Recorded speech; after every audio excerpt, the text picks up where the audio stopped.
안녕하세요. 코인 랩소디 오늘도 여러분들과 함께 하도록 하겠습니다. 자, 오늘도 저희가 또 시장에 관한 이야기 나눌 텐데요. 오늘은 제가 혼자 또 여러분들과 함께 다양한 내용들 좀 나눠 보겠습니다. 최근에 또 저희 방송 시청해 주시는 분들께서 많은 소통을 남겨주고 계신데요. 다 잘 수용을 하고 있고요. 다 잘 듣고 있기 때문에 많은 의견 계속 남겨주시면 감사하겠습니다. 일단은 오늘도 어김없이 시세부터 살펴보고 또 시장 이야기 좀 나눠보도록 할게요. 비트코인이 83,000달러 선을 회복해주는 모습을 보여줬습니다. 2%가량 상승을 했고요. 상승의 이유는 그 CPI 지표가 예상치를 하회했던 부분들의 영향을 받아간 것 같은데 이제 그럼에도 불구하고 그 영향도가 그렇게 크지는 않았습니다. 그래서 조금은 아쉬운 부분들이 있었던 시장이었고요. 시장 마켓캡은 2%가량 상승해 주는 모습을 보여줬고 공포 탐욕 지수는 21을 나타내는 모습이 확인이 되고 있죠. 이더리움은 여전히 2,000달러 선을 하회하고 있는 수치인데요. 1,870달러 선을 나타내는 모습이 현재는 포착이 되고 있습니다. XRP도 3% 상승을 했고 어제 제가 이제 파이코인 이야기를 해드렸는데 파이코인과 트론코인의 시가총액이 아직까지는 이제 2배 가량 나고 있는 상황이라서 이 트론코인 자체의 시가총액을 뛰어넘겠다라는 부분들에 관해서는 조금 이제 시간이 걸리거나 아니면은 이제 그러지 못할 가능성도 있긴 한데 근데 파이코인이 굉장히 무서운 속도로 시가총액 상위로 올라온 상황이에요. 그래서 그 부분에 따라서 시장의 관심도가 굉장히 집중이 되고 있다. 그리고 그때도 말씀드린 것처럼 커뮤니티도 굉장히 끈끈하기 때문에 그 끈끈한 커뮤니티 상에서의 어떤 활동들도 여러분들이 좀 주목을 해보시면 좋을 것 같아서 오늘 같이 한번 좀 이야기를 나눠봤고요. 그 다음에 이제 사실 체인링크는 시가총액 13위, 그 다음에 헤데라, 스텔라, 아발란체, 시바이누 이런 순이고요. 그리고 이제 폴카닷이 23위를 차지하고 있고 오피셜 트럼프도 보겠습니다. 40위까지 내려왔고 10달러를 겨우 지켜주고 있는 모습이고요. 온도 파이낸스도 3% 올라섰고 어제 알트코인 쪽에서 많이 올랐던 건 오피셜 트럼프였는데 이제 그만큼 낙폭이 컸었기 때문에 트럼프 밈코인은 상승했다고 보여지고 페페가 어제 13% 올랐어요. 그래서 페페 쪽에 관한 알트코인의 수급은 있었다고 여러분들이 한번 체크를 해보시면 좋겠습니다. 스텔라도 5% 올라섰습니다. 그리고 이제 제가 잠시 뒤에도 말씀을 드릴 예정인데 알트 시즌 지수가 13을 나타내고 있고 그리고 이제 비트코인의 도미넌스가 또 조금 올라갔거든요. 그래서 요 부분에 관한 시장의 해석이 좀 달라요. 다양해요. 그래서 이 비트 도미넌스가 왜 다시 올라갔느냐 거기에 따른 이제 시장이 어떤 방향성을 나타낼 것이냐 이런 얘기들이 좀 나오고 있고 제가 오늘은 또 다양한 지표를 통해서 시장의 시그널들을 좀 파악을 해드릴 예정인데요. 그 시그널도 여러분들 좀 잘 파악을 해보시면 좋겠습니다. 자, 그럼 오늘 이야기 하나하나 시작을 해보도록 할게요. 오늘 첫 번째 이야기는요. XRP 관련한 이야기입니다. XRP가 이제 DFS의 승인을 받은 리플이 두바이 국제금융센터를 거점으로 블록체인 기반의 국경 간 결제 서비스를 확대할 계획이라고 합니다. 사실 이 리플랩스라는 회사의 목적 자체가 이제 국경 간 결제 서비스를 용이하게 하기 위한 거였습니다. 그러니까 예전에 우리가 국가 간의 결제 혹은 이제 국경이 있는 상황에서 뭐 송금을 할 때, 결제를 할 때 그 결제에 관한 처리 속도라든지 수수료 그리고 이제 불필요한 과정들이 굉장히 많았던 걸 이 리플이라는 회사가 국제 간의 송금 시스템을 굉장히 빠르게 하겠다. 초당 몇 건을 처리하겠다. 이런 사실 비전을 가지고 나왔던 회사이거든요. 근데 많은 분들이 이제 리플랩스라는 회사를 이제 많이들 알고 계신데 리플랩스 이전의 리플은 2000년대 초반에 리플페이에서부터 사실은 시작을 합니다. 그래서 이 리플페이를 개발했던 사람을 그 업계에서는 한때 이제 천재적이다라고까지도 표현을 했었거든요. 그래서 이 리플페이를 개발했던 인물을 이 리플랩스를 세웠던 회사의 이제 창립자가 찾아와서 같이 협업을 하면서 리플랩스라는 그러한 회사가 나왔고 그리고 그 이후에 지금 우리가 알고 있는 브래디 갈링하우스가 CEO직을 맡게 되는 그런 과정들이 있었는데, 근데 리플 자체의 본래 목적은 이런 국경 간 결제 서비스를 확대하는 게 목적이긴 했었고, 그런 이제 목적치에 맞게끔 계속 이런 일들이 영위에 오고 있는 것으로 보이고요. 그리고 사실 리플이 RLUSD다라고 하는 스테이블 코인을 출시했던 이유도요. 이런 부분에 있었습니다. 리플이 사실 거래소 간 송금을 시키는 그런 서비스로 많이 사용을 했어요. 예를 들자면 저도 해외 거래소를 사용을 하는데, 여러분들이 이제 일반적인 한국 투자자들은 해외 거래소를 사용을 하실 때 그 해외 암호화폐 거래소는 원화 지원이 안 돼요. 그러니까 원화 입금이 안 되는 거예요. 그래서 달러 입금을 이제 해야 되는데, 이제 그렇게 하면 굉장히 번거로운 과정을 겪기 때문에 예를 들면 이제 제가 업비트를 이용하니까 업비트에서 테더와 같은 스테이블 코인을 이제 구매를 합니다. 예를 들면 100만 원어치 스테이블 코인을 구매를 해서 그 테더를 내가 만약에 바이낸스 해외 거래소를 사용한다고 치면은 그 바이낸스 거래소에 있는 내 지갑 주소로 이동을 시켜요. 그럼 이제 한 10분 내외로 이동이 되거든요. 그러면 이제 바이낸스 거래소에 나의 테더가 남아 있는 거예요. 100만 원어치의 테더가.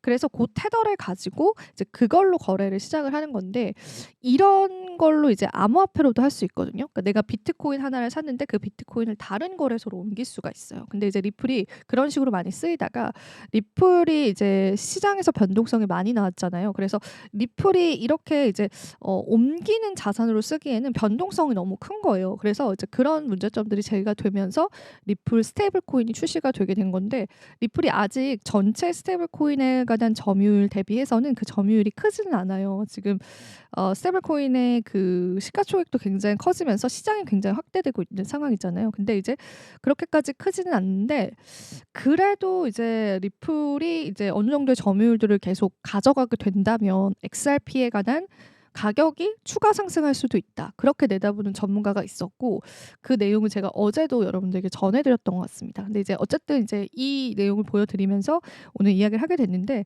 리플의 CEO인 브래드 갈링하우스는 블록체인과 암호화폐는 금융 시스템의 필수적인 요소가 될 것이다라고 하면서, 이 UAE의 명확한 규제 환경은 글로벌 혁신 기업들이 성장할 수 있는 최적의 장소라고 평가를 했습니다. 그리고 UAE는 암호화폐 규제 부분에서 글로벌 선도 국가로 자리 잡고 있다라고 하고요. 그리고 또 중앙은행의 디지털화 CBDC 도입을 또 검토 중이다라고 합니다. 그래서 요때 또 리플랩스가 UAE에 할 수 있는 그런 역할들이 있기 때문에 이제 추가 협업에 관한 가능성들 계속 제기되고 있다고 보시면 되겠습니다. 자, 그럼 다음 소식도 볼게요. 간밤에는 밈코인 중에 페페코인이 굉장히 많이 올랐는데요. 시바이누 코인이 2028년도 비트코인 반감기까지 얼마나 오를까, 그런 이제 의문점이 좀 제기가 됐습니다. 시바이누 코인이 이제 사실 비트코인이 우리가 이미 반감기를 최근에 겪었고, 다음 반감기가 2028년도거든요. 2028년도에 비트코인 반감기까지의 큰 폭의 상승을 기록할 가능성이 좀 제기가 됐습니다. 과거 반감기 이후에 급등한 사례를 고려했을 때 이번에도 강세 흐름이 나타날 수 있다는 분석이 나왔어요.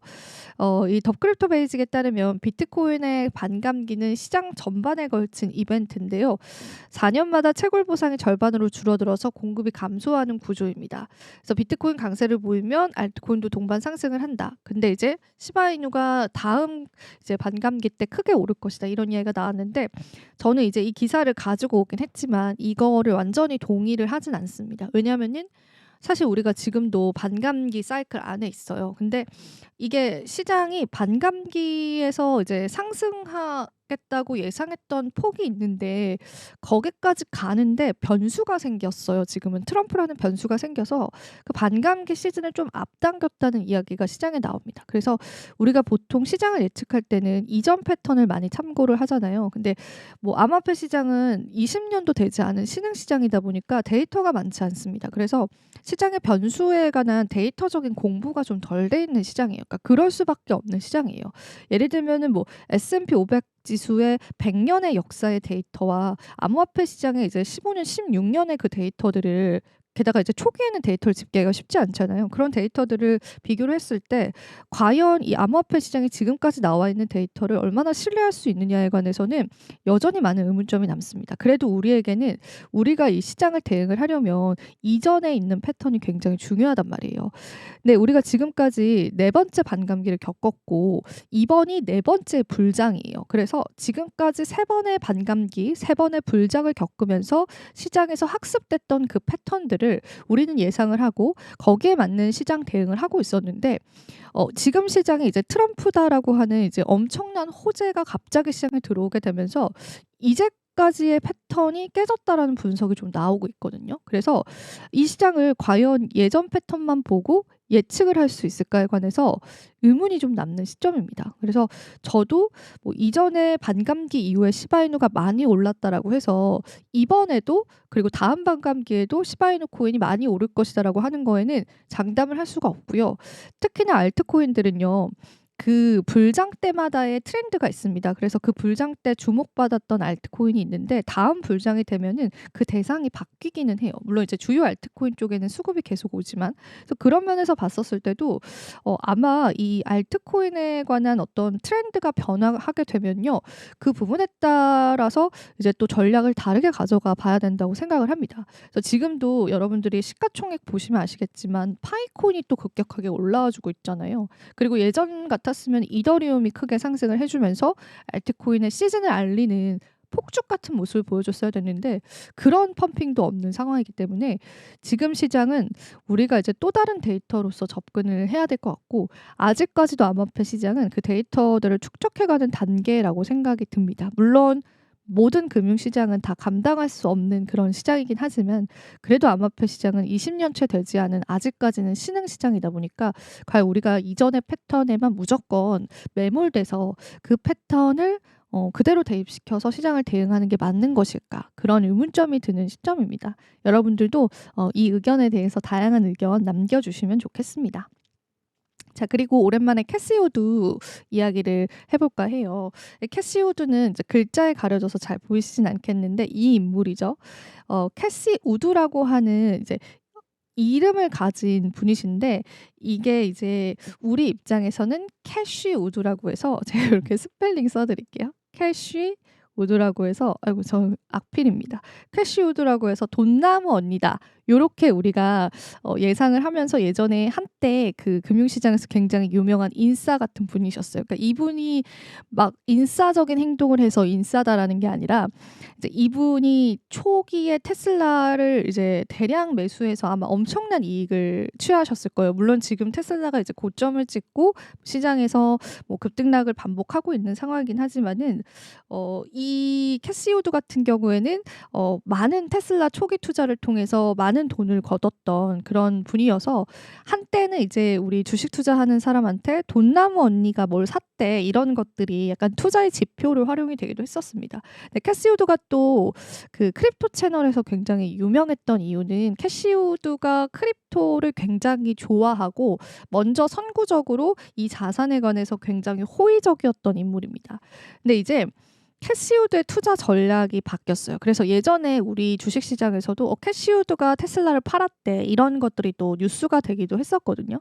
그래서 아크 인베스트먼트가 투자 전략을 변경하면서 비트코인에 관한 매도를 중단하고 코인베이스에 관한 주식을 대량으로 매수했다고 합니다. 그러니까 비트코인을 이제 아크 인베스트먼트가 조금씩 매도를 하고 있었나 봐요. 근데 그 매도 폭을 중단을 하고 코인베이스 쪽을 이제 대량으로 매수했다고 합니다. 여기서 말하는 코인베이스는 미국에 있는 대표적인 암호화폐 거래소이고요. 뉴욕 증시에 상장이 되어 있는 그런 기업입니다. 그래서 이제 코인베이스도 암호화폐 관련주로 엮이면서 그 시장에서의 상승과 하락이 좀 나왔던 그런 기업이기도 하죠. 아크 인베스트먼트가 이제 13일 현지 시간으로 코인베이스 주식 64,358주를 추가로 매수를 했고요. 이게 1,153만 달러의 규모이고 2024년 8월 이후 최대 규모의 매수 기록이다라고 합니다. 이번 매수는 비트코인 현물 ETF를 매도하지 않은 상황에서 진행이 됐고요. 이 하락장 속에서도 코인베이스 자체에 관한 성장 가능성을 굉장히 높게 봤다. 우리는 이렇게 해석을 해볼 수가 있습니다. 아크 인베스트먼트가 예전에 900만 달러 상당의 비트코인 ETF를 매도를 하면서 포트폴리오를 조정을 했었는데요. 이번에 전략 변화 같은 경우에는 코인베이스 암호화폐 시장에 대한 장기적인 신뢰를 반영한 것으로 보인다는 평가가 나왔습니다. 아크 인베스트먼트가 시장 상황에 따라서 포트폴리오를 정교하게 교정하는 전략적인 움직임을 보이고 있다는 평가도 하기도 했습니다. 그리고 이제 캐시 우드가 그 X를 통해서 현재 경제가 디플레이션 붐에 접어들 가능성이 있고 비트코인 시장에 긍정적인 영향을 미칠 것이다라고 이야기를 했습니다. 디플레이션은 또 인플레이션의 반대말이기 때문에 뭐 시장 유동성을 조금 내다본다 이런 의미로 해석을 해볼 수 있을 것 같아요. 그래서 그녀는 2030년까지 비트코인 100만 달러에 도달을 할 것이다라는 기존 전망을 계속 유지해오고 있습니다. 굉장히 비트코인의 낙관적인 인물이에요. 근데 이제 그렇다고 해서 이 사람이 이제 무조건적으로 비트코인이라든지 비트코인 현물 ETF를 매수하는 건 아니고요. 전략적으로 움직입니다. 어느 정도 이제 상승을 해서 수익이 나면은 그 물량을 이제 정리하고 또 다시 조정을 받았을 때 매수하고 이렇게 전략적으로 움직여요. 그래서 이제 그가 뭘 팔고 얼마나 팔고 언제 사느냐 이런 것들이 또 투자의 지표로 활용이 되기도 하기 때문에 아크 인베스트먼트의 이러한 또 투자의 이야기들은 여러분들께서 좀 집중을 해보시면 좋을 것 같습니다. 자, 그리고 다음 이야기 볼게요. 자, 리브라 스캔들의 핵심 인물이었죠. 데이비드가 이제 인터폴 적색 수배에 요청이 됐습니다. 그레고리오 달본 변호사는 리브라 토큰 사태 핵심 인물인 기업가 헤이든 데이비스에 대한 인터폴 적색 수배를 공식적으로 요청했다라고 합니다. 이 마리아 세르비니 판사에게 청원서를 제출을 했고요. 이 청원서에는 데이비스의 체포와 아르헨티나의 송환 요청이 포함이 됐습니다. 이 리브라 스캔들 같은 경우에는 그 이 또 아르헨티나에 관한 대통령이 이 부분을 옹호하면서 굉장히 이제 지금 탄핵 이야기까지 나오게 되면서 정치 리스크로도 좀 불거졌던 사건이죠. 네, 일단 결과적으로는 적색 수배가 요청된 상황이다라고 하고요. 이 변호사 같은 경우에는 데이비드가 막대한 자본을 이제 보유하고 있고 해외에 거주하고 있어서 도주 가능성이 크기 때문에 이쪽으로의 송환 요청을 한 것으로 보여져요. 그래서 요거는 이제 계속 진행 사항을 봐야 될 것 같고요. 그리고 이제 그 디크립토 측에서 인터뷰를 요청을 했는데 요 변호사 자체는 그 인터뷰 자체는 조금 거절을 했다고 해요. 그래서 응답을 하지 않았다고 합니다. 그래서 그 부분들도 여러분들이 같이 살펴보시면 좋을 것 같아요. 그리고 다음 뉴스도 보겠습니다. 자, 비트코인 도미넌스가 61%나 돌파했습니다. 자, 이 부분에 따라서 알트코인에 관한 단기 상승세가 끝났다라는 그런 이야기가 나오고 있어서 이거는 헤드라인이 너무 자극적이어서 저도 이제 깜짝 놀라면서 봤는데 이게 코인텔레그래프에서 나온 이제 분석글인데요. 코인텔레그래프 같은 경우에는 이제 다양한 글들이 있지만은 요 글이 저는 좀 눈에 띄어서 요거를 오늘 여러분들에게 소개를 해드리려고 좀 가지고 왔고요. 지금 비트코인 도미넌스가 뉴 사이클 이제 도달을 하게 됐다. 이렇게 이야기를 했는데 일단 같이 차트 보시기 전에 내용부터 조금 살펴보자면요. 일단 비트코인 에 관한 시장 점유율이 61%로 치솟게 되면서요. 알트코인에 관한 단기 상승세가 사실상 종료됐다는 분석이 나옵니다. 그러면 이제 투자자분들은 이런 생각을 하실 것 같아요. 아니 뭐 알트 시즌이 오기는 왔었냐. 왜 이게 이제 벌써 상승세가 끝나냐 이렇게 얘기를 하실 것 같은데 우리가 기대했던 알트 시즌은 아니지만 사실상 이번에 실질적인 집계를 보면요. XRP가 굉장히 강했잖아요. 이번 상승장에서. 근데 XRP랑 또 몇몇 코인들은요. 그 비트코인보다 수익률이 좋긴 좋았어요. 근데 이제 그 예전처럼 모든 알트코인이 다 올랐던 그런 상황은 전혀 펼쳐지지 않았고 몇몇 알트코인들이 정말 크게 올랐기 때문에 일각에서는 그러니까 알트 시즌은 이미 왔다 갔다 이렇게 보는 시선도 있기는 있어요. 근데 만약에 이렇게 될 경우에는 너무 암울하죠. 왜냐하면 예전에는 그래도 이더리움이 어느 정도 시원하게 올라준 이후에 다른 알트코인들이 가는 모습을 보여줬는데 지금은 뭐 이더리움 가격 저희 맨날 체크해봐서 알지 않습니까? 그래서 이런 부분들이 굉장히 좀 아쉬운 부분이 있는 것 같고 비트코인 도미넌스가 지난해 12월 저점이 54%였는데요. 61.2%를 기록했다고 합니다. 비트코인의 도미넌스 상승은 알트코인 랠리가 이미 단기적인 현상으로 끝났음을 보여주는 명확한 증거라고 평가를 했고요. 일반적으로 가상자산 시장에서 비트코인 도미넌스는 사이클이 끝날 무렵에 감소하면서 이 자금이 알트코인으로 이동하는 경향을 보이는데요. 이번과 같은 도미넌스의 급등 현상은 알트코인의 추가 상승이 어려워졌다라는 걸 이야기를 한다고 합니다. 그럼 저랑 자세히 이 도미넌스 한번 차트 보도록 할게요. 자, 요게 이제 비트코인의 도미넌스 차트인데요. 2024년도부터 5년도까지 있어요. 근데 이제 이미 이제 60% 비트코인 도미넌스가 이렇게 높아졌던 바가 있었죠. 자, 그리고 여러분 보세요. 이렇게 도미넌스가 높아진 상황에서 요렇게 도미넌스가 급격하게 하락을 해요.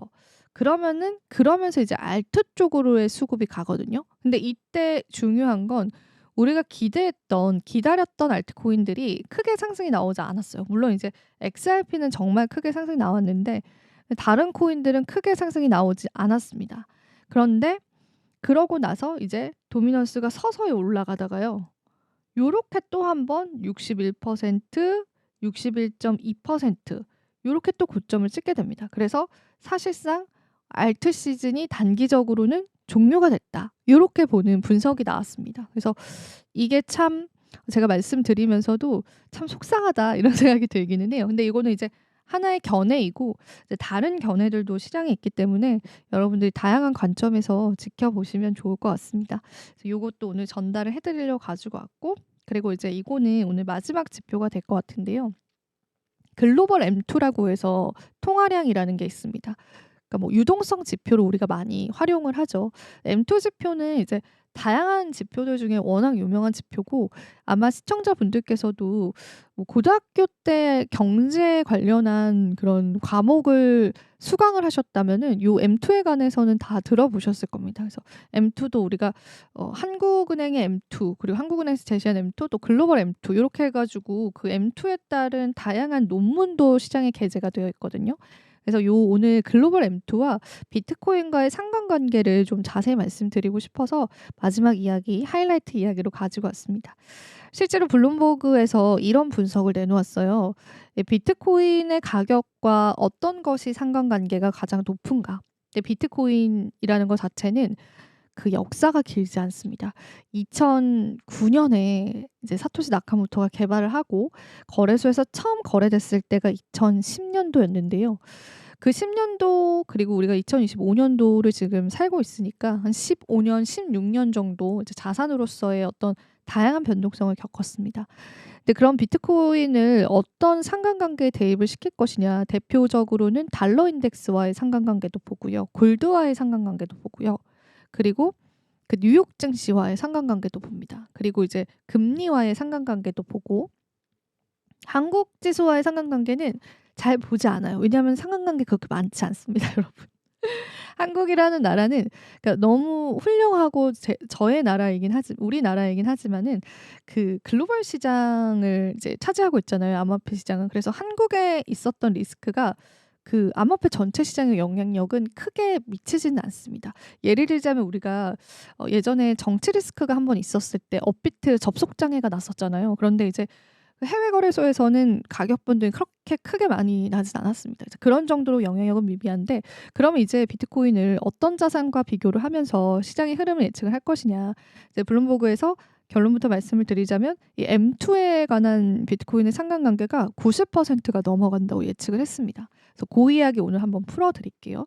시간이 많이 남지 않았기 때문에 핵심만 좀 말씀을 드리자면 이게 이제 글로벌 M2를 나타내는 지표인데 그러면 우리가 글로벌 M2 머니와 또 비트코인과의 어떤 상관관계가 있는지를 봐야 될 텐데 일단 비트코인 자체가 후행 지표로 움직입니다. 그러니까 비트코인이 어 정확히 70일 정도 후행해서 움직인대요. 그러니까 M2가 먼저 움직이고 그다음에 비트코인이 움직인대요. 그래서 그 동향들을 보시면은 요 부분들을 한번 보세요. 그러니까 M2가 먼저 요렇게 움직여졌죠. 여기에서. 움직여지고 나서 그다음에 비트코인이 따라가는 모습을 보여주는데요. 비트코인이 요렇게 또 따라가는 모습을 이렇게 보여줍니다. 그래서 지표상으로 그런 부분들을 우리가 확인해 볼 수가 있고, 그리고 이제 지금 현재 비트코인 가격이 요쯤 와 있단 말이에요. 요쯤 와 있는데 M2 자체가 지금 요렇게 내려왔다가 좀 반등을 해 주고 있거든요. 근데 요 지표는 지금 최근 지표까지는 아닌 것 같아요. 제가 또 최근 지표를 준비를 했었는데 고거는 인제 아닌데, 그래서 이제 비트코인도 최근에 이제 M2의 유동성이 확대되고 있기 때문에 가격을 이제 상승을 따라갈 수 있다고 좀 보고 있습니다. 그래서 요 상관관계를 여러분들이 보시면서 M2의 흐름들, 전체 통화의 흐름들도 같이 한번 살펴보시면 좋을 것 같습니다. 그래서 오늘 마지막 이야기로 여러분들에게 준비를 해 드렸습니다. 자, 오늘 또 코인 이야기 다양하게 나눴는데요. 도움이 되셨을 시간이길 바라고요. 오늘 랩소디는 여기서 인사드리겠습니다. 시청해 주신 여러분 고맙습니다.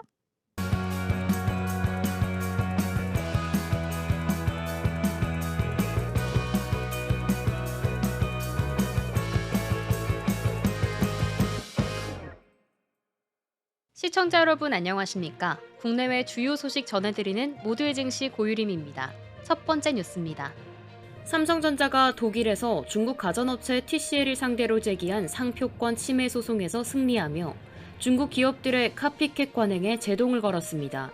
업계에 따르면 삼성전자는 지난해 11월 TCL 독일 법인을 상대로 상표권 침해 가처분 소송을 독일 뒤셀도르프 법원에 제기했으며 지난달 말 인용 판결을 받았습니다. 뒤셀도르프 법원은 삼성전자의 주장을 받아들여 TCL이 출시하려던 TV NXT 프레임 제품명이 삼성의 더 프레임 제품의 상표권을 침해했다고 판단했습니다. TCL의 NXT 프레임은 삼성전자의 시그니처 제품인 더 프레임을 겨냥한 라이프스타일 디자인을 채택했으며 삼성전자는 이 제품이 자사의 상표권을 침해했다고 주장했습니다. 법원은 NXT 프레임의 프레임이 소비자에게 혼동을 일으킬 가능성이 높다고 판단했고, TCL이 유럽 시장에서 해당 제품명을 변경하고 마케팅에서 기존 상표를 삭제하도록 했습니다. 이번 소송은 그간 삼성전자가 중국 기업들에 대해 카피캣 전략에 대응하지 못했던 상황에서 중요한 전환점을 맞이한 것으로 해석됩니다. 삼성전자는 중국 기업들이 자사의 제품 디자인과 콘셉트를 무단으로 사용하는 관행을 지적해왔지만 법적 대응이 어려운 상황에서 피해를 보고 있었습니다. 삼성전자가 상표권 침해 소송을 통해 첫 승소를 거둔 것은 의미 있는 변화로 평가됩니다. 중국의 가전업체들은 가격 경쟁력을 바탕으로 빠르게 시장을 확장하고 있으며 삼성전자는 이를 카피캣 전략에 의한 위협으로 보고 있습니다. 특히 TCL은 국내 기업들이 주도하는 프리미엄 TV 시장에서도 두각을 나타내며 삼성전자의 경쟁력을 위협하고 있습니다. 그러나 업계에서는 중국 내에서의 상표권 및 특허 침해 문제는 여전히 해결되지 않은 채로 남아 있습니다.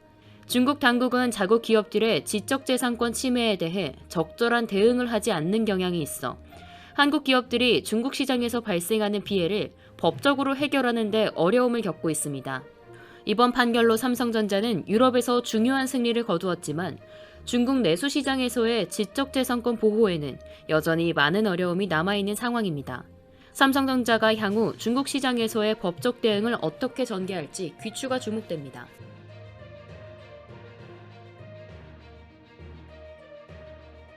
도널드 트럼프 미국 대통령이 1센트짜리 페니 동전의 생산을 중단하겠다고 발표한 가운데 링컨 페니라는 희귀 동전이 1,800억 원에 달하는 가치로 주목받고 있습니다. 미국 트럼프 대통령은 최근 1센트짜리 페니 동전의 생산 중단을 지시하며 페니의 역사적 역할이 끝날 가능성을 시사했습니다. 이에 따라 역사적으로 중요한 의미를 가진 동전 중 하나인 링컨 페니가 다시 한번 주목받고 있습니다. 링컨 페니는 1909년 에이브러햄 링컨 대통령의 100번째 생일을 기념하여 처음 발행된 동전입니다. 한 면에는 링컨 대통령의 얼굴이, 다른 면에는 밀 이삭이 새겨져 있습니다. 이 동전은 1958년까지 발행됐으며 이후 링컨 기념관 페니로 대체됐습니다. 하지만 모든 링컨 페니가 높은 가치를 지니는 것은 아닙니다. 1909년, 1914년, 1943년, 1955년에 발행된 일부 동전은 그 가치가 매우 높습니다. 특히 인쇄 오류나 작은 글자가 있는 동전은 더욱 귀한 가치를 가지며 일부 동전은 현재도 시중에서 유통되고 있어 우연히 손에 넣을 수도 있습니다. 트럼프 대통령이 1센트 동전의 생산 중단을 지시한 이유는 생산 비용이 과도하게 들기 때문입니다. 미국 조폐국에 따르면 1센트짜리 페니를 만드는 데 드는 비용은 약 4센트로 사실상 배보다 배꼽이 큰 상황이 되어버린 것입니다. 페니 생산을 지속해야 한다는 주장도 있지만 이는 상대적으로 비효율적인 지출이라는 의견이 제기되고 있습니다. 전문가들은 페니가 역사 속으로 사라질 경우 링컨 페니와 같은 희귀 동전의 가치는 더 상승할 가치가 있다고 분석하고 있습니다. 특히 동전 수집가들 사이에서 링컨 페니에 대한 관심이 더욱 커질 것으로 예상됩니다. 페니 퇴출 결정은 동전 수집 시장에 영향을 미칠 수 있으며 링컨 페니와 같은 희귀 동전들은 더욱 가치가 높아질 가능성이 커졌습니다. 이에 따라 동전 수집가들의 관심도 크게 증가할 것으로 보입니다.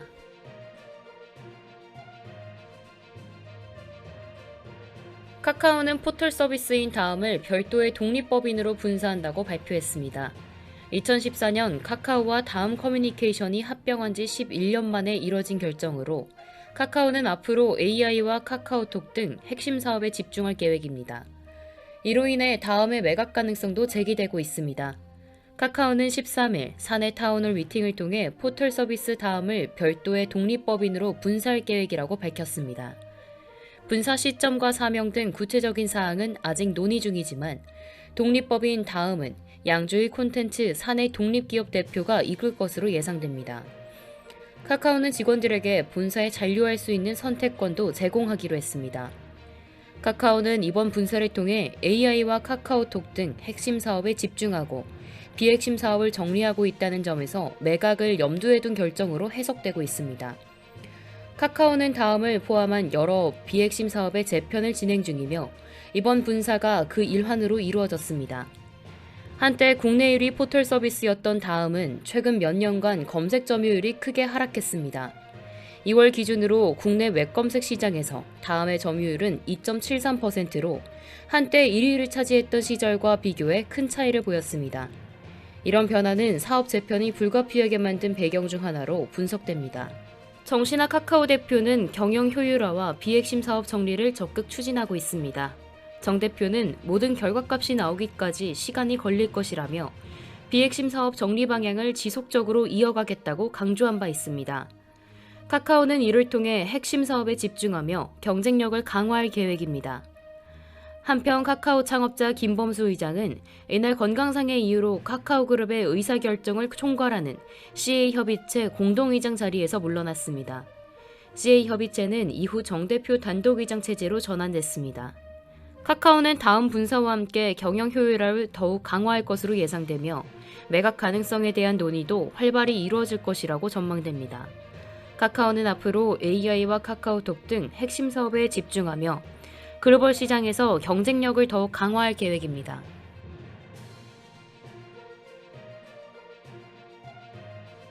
삼성 SDI가 전기차 시장 성장 둔화와 캐즘 현상에 대응하기 위해 2조 원 규모의 유상증자를 결정했습니다. 이번 자금 조달은 미래기술 선점과 중장기 성장 가속화를 목표로 한 투자에 사용될 예정입니다. 삼성 SDI는 14일 이사회를 열어 시설 투자 자금 확보를 위한 2조 원 규모의 유상증자를 결의했다고 발표했습니다. 이번 유상증자는 주주 배정 후 실권주 일반 공모 방식으로 진행되며 총 발행되는 주식 수는 1,182만 주, 증자 비율은 16.8%입니다. 삼성 SDI는 유상증자에 의한 확보한 자금을 미국 제너럴 모터스와의 합작 법인 투자, 유럽 헝가리 공장의 생산 능력 확대, 국내 전고체 배터리 라인 시설 투자 등 다양한 프로젝트에 사용할 계획입니다. 또한 2025년부터 2030년까지 전기차 배터리 시장이 연평균 20% 성장할 것으로 예상되므로 중장기 성장 동력을 확보하기 위해 이번 유상증자를 진행한다고 설명했습니다. 삼성 SDI는 전기차 배터리 사업의 특성상 양산까지 2년에서 3년이 소요되는 시설 투자에 필요한 자금을 선제적으로 확보하려는 의도로 이번 유상증자를 추진한 것으로 보입니다. 삼성 SDI의 시설 투자는 2019년 1조 7천억 원에서 2024년에는 6조 6천억 원대로 크게 증가했으며 올해는 일시적인 수요 위축을 고려해 투자 효율화를 꾀할 계획입니다. 최주선 삼성 SDI 사장은 안정적인 재무 구조를 기반으로 중장기 성장을 가속화하기 위해 유상증자를 결정했다며 기술 경쟁력 강화, 매출 확대, 비용 혁신을 통해 다가올 슈퍼사이클을 준비하겠다고 강조했습니다. 유상증자의 신주 배정 기준일은 4월 18일이며 확정 발행가액은 5월 22일에 결정됩니다. 5월 27일부터 6월 3일까지 청약이 진행되며 신주는 6월 19일에 상장될 예정입니다. 이번 유상증자는 삼성 SDI의 중장기 성장과 기술 선점의 중요한 단계로 평가됩니다. 전기차 시장의 변동성을 고려한 선제적 투자와 안정적인 재무 기반 확보가 삼성 SDI의 미래 경쟁력 강화를 위한 핵심이 될 것으로 보입니다.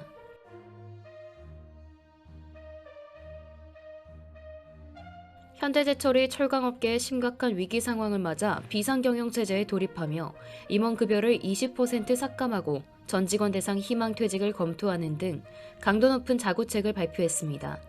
현대제철은 14일 철강업계의 복합 위기 상황에 대응하기 위해 비상경영체제를 선언하며 13일부터 전 임원의 급여를 20% 삭감하고 전 직원 희망퇴직을 검토 중이라고 밝혔습니다. 현대제철은 최근 국내외 심각한 위기 상황에서 강도 높은 자구책 없이는 경영 개선이 쉽지 않다는 판단에 따른 특단의 조치라고 전했습니다. 현대제철은 임원 급여 삭감 외에도 해외 출장 최소화와 같은 다양한 극한의 원가 절감 방안을 추진할 계획입니다. 특히 수요가 위축된 국내 건설 경기와 중국과 일본의 저가 철강제가 국내 시장을 잠식하는 상황에서 포항 2공장의 가동을 축소하고 일부 기술직 희망퇴직과 전환 배치 신청을 받고 있습니다. 트럼프 행정부의 25% 철강관세 부과 결정을 비롯한 무역장벽 상승도 현대제철의 위기를 가중시키고 있습니다. 미국으로 수출되는 한국산 철강 제품의 가격 상승은 국내 철강세들의 경쟁력을 심각하게 위협하고 있습니다. 또한 현대제철은 임금 협상에서 난항을 겪고 있으며 노조는 성과급 문제를 놓고 지난 9월부터 이어진 협상이 결렬된 후 총파업과 부분파업을 지속하고 있습니다. 노조는 사측이 제시한 성과급보다 더 높은 수준을 요구하며 당진 제철소에서 부분파업을 이어가고 있습니다. 현대제철은 철강업계의 어려움과 함께 노사 갈등이 지속되는 가운데 비상경영체제로 위기를 극복하기 위한 노력을 지속하고 있습니다. 그러나 향후에도 어려움이 예상되는 상황입니다.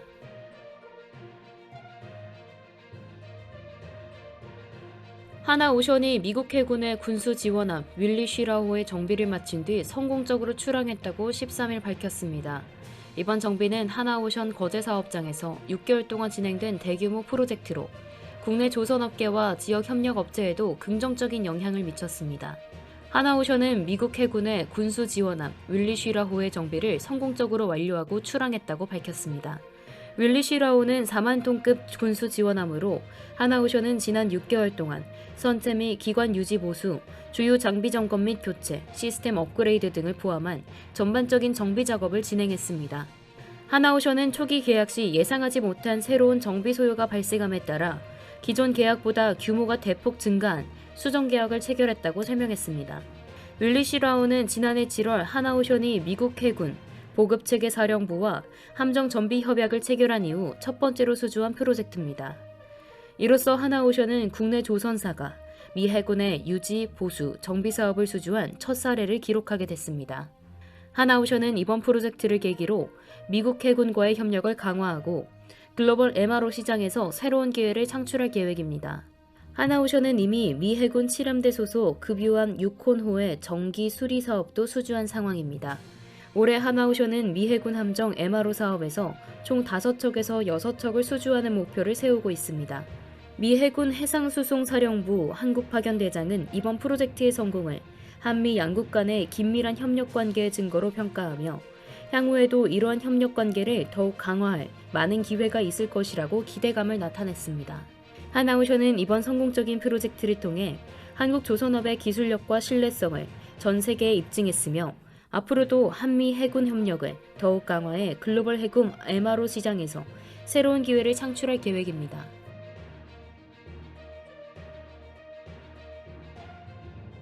MG손해보험이 청산과 파산에 직면한 가능성이 커지고 있습니다. 메리츠 화재가 MG손보 인수계획을 포기하며 124만 4천 명의 보험 계약자들에게 큰 피해가 예상되고 있습니다. 메리츠 화재가 MG손해보험 인수 우선 협상 대상자 지위를 반납하며 MG손보의 청산과 파산 가능성이 높아졌습니다. 13일 메리츠 화재는 MG손보 매각과 관련해 보험 계약을 포함한 자산 부채 이전 거래의 우선 협상 대상자로 선정되었으나 각 기관의 입장 차이로 협상 대상자 제외를 반납했다고 공시했습니다. 메리츠 화재는 지난해 12월 MG손보 인수를 위한 우선 협상 대상자로 선정됐으나 MG손보의 노조와의 갈등, 실사 과정에서의 문제 등으로 인해 인수를 포기하게 됐습니다. 이에 따라 금융당국은 MG손보의 경영 환경이 악화되어 독자 생존이 어려운 상황이라며 청산이나 파산을 검토하고 있습니다. 만약 MG손보가 청산된다면 124만 4천 명의 보험 계약자들이 피해를 입을 것으로 예상됩니다. 특히 5천만 원을 초과하는 보험 계약자 11,470명은 예금자 보호법상 보장되지 않으며 이들의 계약 규모는 약 1,756억 원에 달합니다. MG손보의 청산 시에는 보험금 청부 시 일부 고객이 보험금을 돌려받지 못할 수도 있습니다. 특히 1세대와 2세대의 초기 실손보험, 암보험, 건강보험 등 보장성 보험에 가입된 고객들은 보장 내용에 유사한 상품으로 재가입하기 어려울 수 있으며 순수 보장형 상품 가입자들에게는 갑자기 보장이 사라지는 상황이 발생할 수 있습니다. 금융당국은 MG손보의 청산에 대해 소비자들이 예보를 통해 보호받는 방법밖에 없다며 리젠트 화재처럼 계약 이전이 어려운 상황임을 밝혔습니다. MG손보의 청산이 결정될 경우 보험 계약자들에게 예상치 못한 경제적 손실이 발생할 수 있으며 금융당국은 향후 피해를 최소화하기 위한 대책을 마련해야 될 시점입니다.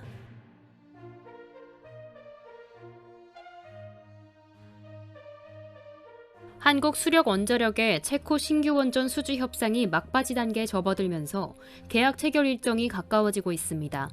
한수원은 이번 달 내로 협상 마무리를 목표로 하고 있으며 이후 내부 절차와 정부 보고 등을 거쳐 구체적인 계약 체결 일정이 결정될 예정입니다. 한수원은 체코 발주사인 두코바니2 원자력 발전사와 계약을 위한 협상에서 중요한 쟁점인 계약 금액을 비롯한 세부 사항에 대해 합리적인 조정을 진행하고 있습니다. 한수원은 3월 중 계약을 체결할 계획을 유지하고 있지만 세부 협의와 기술적 문제로 인해 최종 계약 결정은 4월에 이루어질 가능성도 제기되고 있습니다. 한수원과 체코 측의 협상에서 가장 큰 쟁점 중 하나는 현지화율입니다. 체코는 60%의 현지화율을 요구하고 있으며 이에 대해 한국 정부와 한수원이 이를 수용하고 있다고 약속하겠다고 밝혔습니다. 체코 산업통상부는 체코 기업들이 프로젝트에 30% 참여하며 건설과 가동 과정에서 60%의 현지화율을 달성하겠다고 계획하고 있습니다. 하지만 최종 계약에서 현지화율 목표가 어떻게 반영될지는 아직 확정되지 않았습니다. 한수원의 체코 원전 수주가 확정되면 두산 에너빌리티의 현지 자회사인 두산 스코다 파워가 생산하는 터빈이 원전에 정착될 예정입니다. 이는 현지화율 산정에 포함될 수 있습니다. 또한 체코 현지 기업들이 원전 건설에 참여하더라도 대부분의 기자재와 서비스는 한국에서 공급될 것으로 보이며 이로 인해 한국에서의 일감이 발생할 것으로 예상됩니다. 체코는 두코바니 지역에 2기의 신규 원전 건설을 추진 중이며 사업비는 20조 원에 달할 것으로 추산됩니다.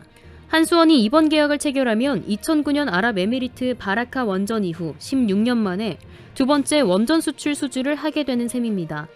이는 한국 원전의 기술력을 선진 시장인 유럽에 처음으로 선보이는 중요한 기회가 될 것입니다. 체코 신규 원전 수주는 한국의 원전 수출 확대를 위한 중요한 전환점이 될 것으로 보입니다. 향후 유럽을 포함한 주요 전략 지역에 한국 원전 수출을 확장하는 중요한 계기가 될 것으로 보입니다.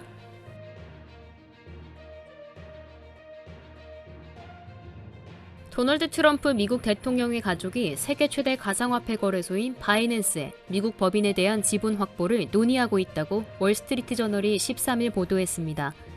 바이낸스는 중국계 자오창펀 전 CEO가 창립한 세계 최대의 가상화폐 거래소로 현재 미국 법인을 운영하고 있습니다.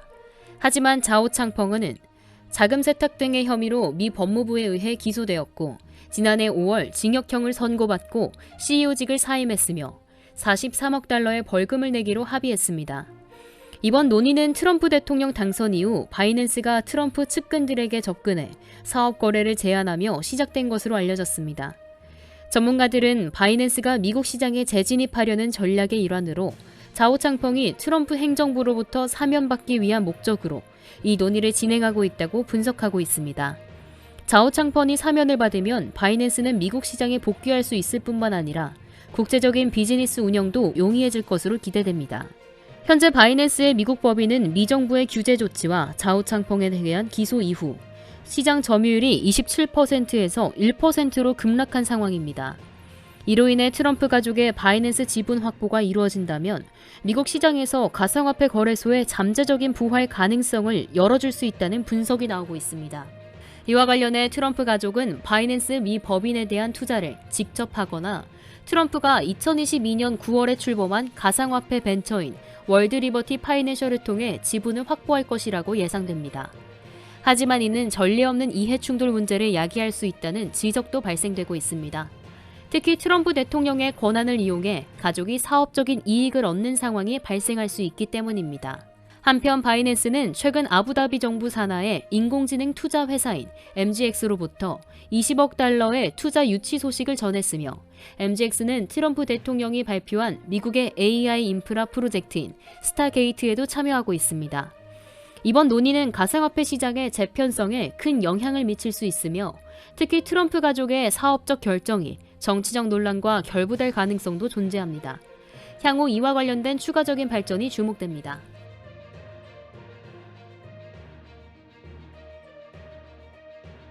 SK하이닉스와 하나세미텍이 고대역폭 메모리 핵심 장비인 TC본더 공급 계약을 체결하며 국내 최대 기업 간 인공지능 메모리 협업이 본격적으로 시작됐습니다. 이 협력은 향후 HBM 제조 공정에서 중요한 역할을 할 것이라고 기대됩니다. 14일 업계에 따르면 SK하이닉스는 하나세미텍과 TC본더 장비 구매 계약을 공식적으로 체결했습니다.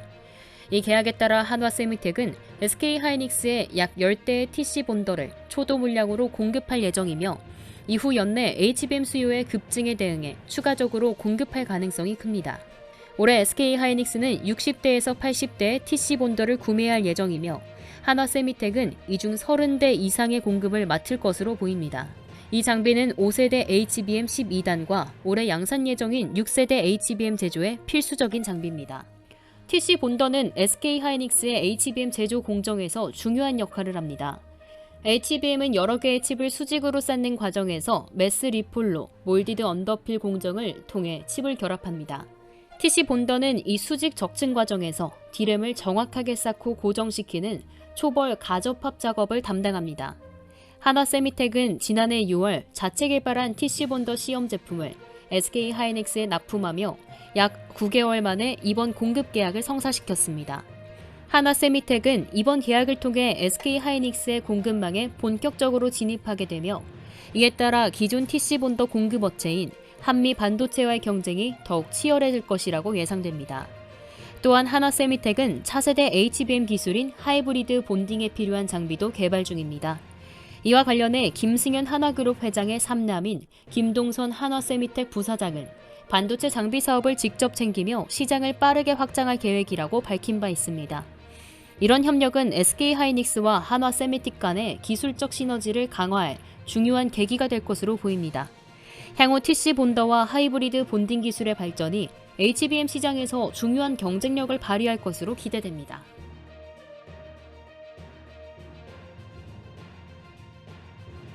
최근 한동안 잠잠했던 먹거리 가격 인상이 다시금 시작되며 소비자들의 부담이 커지고 있습니다.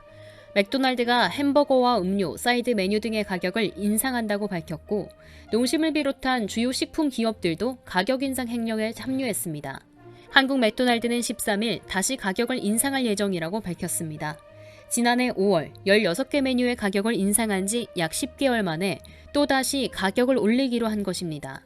맥도날드는 지난 인상 당시 16개 메뉴의 가격을 100원에서 400원까지 인상한 바 있으며 이번 인상에서 각 메뉴의 인상폭과 항목에 대한 구체적인 발표는 아직 이루어지지 않았습니다. 특히 빅맥 세트와 맥스파이시 상하이 버거 세트 등 인기 메뉴들의 가격이 다시 오를 것이라고 보입니다. 식품업계에서는 최근 물류비와 원자재 가격 상승, 그리고 인건비 증가 등을 가격 상승의 주요 원인으로 보고 있습니다. 정부 관계자들은 기업들이 탄핵 정국이 끝나기 전에 가격 인상을 서두르고 있다며 국정 공백 상황에서 기업들이 가격을 올리는 것에 대한 우려를 표명했습니다. 농심은 오는 17일부터 신라면 가격을 1,000원으로 올리며 라면과 스낵 17개 브랜드의 가격을 인상합니다. 이와 더불어 CJ제일제당, 동원 F&B, 롯데 웰푸드, SPG 그룹 등도 다양한 제품들의 가격을 인상할 예정입니다. 또한 커피 시장에서도 가격 인상이 이루어졌습니다. 스타벅스, 할리스, 폴바셋 등 주요 커피 전문 브랜드들이 가격을 올렸으며 파스쿠치와 컴포즈 커피도 지난달 가격 인상 대열에 합류했습니다.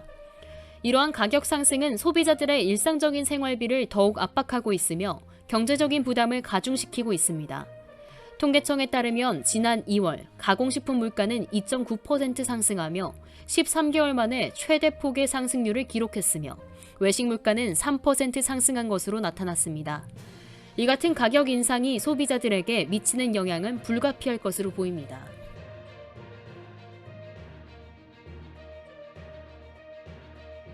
이상으로 모두의 증시 마칩니다. 본 방송에서 제공해드리는 정보는 투자 판단에 대한 조언일 뿐 해당 자산의 가치와 상승을 보장하지 않습니다.